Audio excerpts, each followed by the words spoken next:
Les caisses claires et les slogans résonnent sur la place Poulart. Des citoyens, des associations de défense des droits des étrangers, mais aussi des sans-papiers anciens grévistes de la faim sont présents. Comme Assia, installée en Belgique depuis 10 ans et maman d'un enfant scolarisé.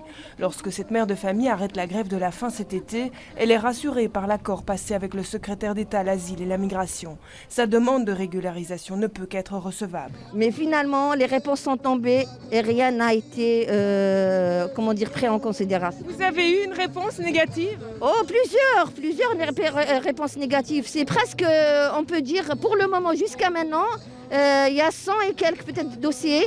La majorité, c'est des négatifs. Devant le tribunal des référés ce matin, les avocats de 5 personnes sans papier bien décidés à faire respecter l'accord par l'État belge. Il n'y a pas de grève de la faim interrompue sans accord ou sur base de simples informations données comme le prétend aujourd'hui l'État belge plaidant le gros malentendu.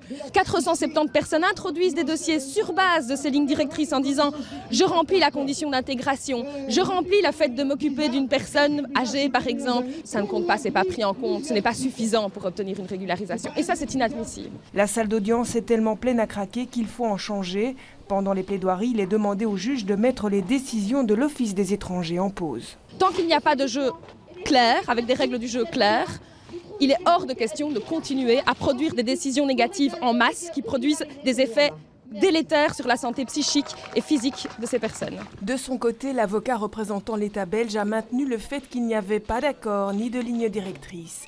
Le jugement du tribunal des référés doit être rendu dans maximum 1 mois.